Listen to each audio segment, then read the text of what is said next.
Germany में पढ़ने वाली पाकिस्तानी के तौर पे मेरे साथ क्रिसमस की सेलिब्रेशंस देखने चले। हिस्सा 2। अगर आपने हिस्सा अव्वल देखा है तो आपको पता होगा कि मेरी जर्मन दोस्त ने मुझे इनवाइट किया था अपने घर पे क्रिसमस के लिए। तो आज था 25 दिसंबर का दिन और उसकी फैमिली ने आधी सेलिब्रेशन आज करनी थी। तो तकरीबन 10:30 बजे हम सबने नाश्ता किया, जिसमें अंडे, ब्रेड और डिफरेंट तरह की चीज थी। नाश्ते के बाद सबने अपने अपने गिफ्ट ला के टेबल पर रख दिए और इधर ब्लेयर भी पता करने आ गए कि भाई किसको कौन कौन सा गिफ्ट मिल रहा है। और मुझे सेकंड डे पे मिली ये वाली सॉक्स और बाकी बहुत सारे गिफ्ट। अगर आपको देखने हैं तो I will make a separate video for that, लेकिन मुझे कमेंट्स में बता दें। अब आज बिल्ली को भी ये वाला गिफ्ट मिला था जिसमें था वाटर टैंक और यहाँ पे खड़ी होकर ऑब्जर्व कर रही थी कि चल क्या रहा है। खैर काफी देर पंगे लेने के बाद बिल्ली को पता लग गया कि जनाब इधर से पानी आ रहा है। कुछ देर बैठने के बाद हम लोग चले गए हॉर्स राइडिंग के लिए। मेरी दोस्त को बचपन से ही हॉर्स राइडिंग का बहुत शौक है, तो मैंने सोचा आज मैं भी इसके साथ जाती हूँ। तो ये है जनाब मेरी दोस्त की घोड़ी जिसका नाम है फे, और यहाँ पे सबसे पहले उसको गाजरें खिलानी थी हमने। यहाँ पे फिर मैंने भी उसे कुछ गाजरें खिलाई।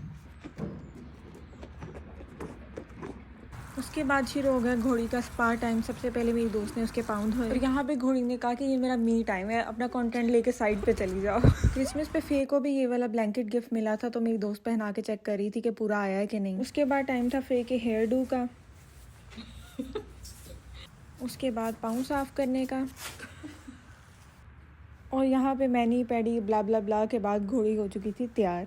अब टाइम था उसको स्टेबल में लेके जाने का। जिन लोगों को नहीं पता, जर्मनी में कोई भी जानवर रखने के लिए उसकी सर्टेन रिक्वायरमेंट्स होती हैं। जैसे घोड़े के लिए आपको एक सर्टेन एरिया चाहिए होता है जो कि यूजुअली घरों में नहीं होता है। तो यहाँ पर ज्यादातर लोग स्टेबल में घोड़े रखते हैं और वहीं पे आगे हॉर्स राइडिंग करते हैं। और यहाँ पे मेरी दोस्त ने मुझे मोटिवेट किया कि आज तुम भी हॉर्स राइडिंग करो। अब मैं उसके कहने पे बैठ तो गई, लेकिन स्टार्ट में मुझे इतना डर लग रहा था कि मैं किसी एक तरफ स्लिप हो गई तो, लेकिन overall it was such an amazing experience. अब उसके बाद बारी थी घोड़े का खाना तैयार करने की, जिसमें हमने गाजरें और डिफरेंट किस्म की चीजें डाली। मेरी फ्रेंड ने मुझे बताया कि साथ वाले घोड़े का मालिक बीमार है तो काफी दिनों से नहीं आया। फिर मैंने इसको भी गाजरें खिला दी। उसके बाद हम लोग घर आए और यहाँ पे मैंने वाइल्ड लैंड्स बाय अब्रार की वीडियोस लगाई इनको दिखाने के लिए कि पाकिस्तान कितना खूबसूरत है। आज डिनर में सबने कोरमा खाना था, तो जो मैं हलाल मीट लेके आई थी मैंने उसके छोटे पीस कर लिए, क्योंकि यूजुअली टर्की शॉप्स पे वो छोटे पीस नहीं करके देते। कोरमे को पकने रख दिया। उसके बाद मैंने आटा गूंदा। थैंक गॉड आटा गूंदने की मुझे पहले ही प्रैक्टिस थी, मैं घर में अम्मी को गूंद के देती होती थी। अब जब रोटियां पकाने की बारी आई तो मैंने पहले ही गिव अप कर दिया। मैंने उसकी अम्मी को बुलाया कि हम इस तरीके से रोटियां पकाते हैं, आप मेरी हेल्प कर दें। लेकिन एक दफा तो वो सर पकड़ के बैठ गई जब मैंने उन्हें बताया कि पाकिस्तानी औरतें दिन में 3 दफा रोटियां पकाती हैं। खैर बाद में मैंने भी कुछ रोटियां पकाई जो कि मेरी उम्मीद से अच्छी बन गई, और तकरीबन 4 घंटे की मेहनत के बाद रोटियां और लैम्ब कोरमा हो गया था तैयार। क्योंकि मेरी दोस्त वेजिटेरियन है तो उसने अपने लिए कोई वेजिटेरियन डिश बनाई हुई थी। और ये है हमारी खूबसूरत रोटियां और यहाँ पे सैलेड। उसके बाद बैठ के हमने खेली मोनोपली, जो कि कलोन वाला वर्जन था, मुझे बहुत पसंद आया। फिर बारी आई एप्पल क्रम्बल की, जो मुझे बहुत पसंद है। अब अगले दिन मुझे वापस जाना था, लेकिन फिर मैं उसके साथ सुबह स्टेबल गई और यहाँ पे हमने घोड़ों का खाना वगैरह तैयार किया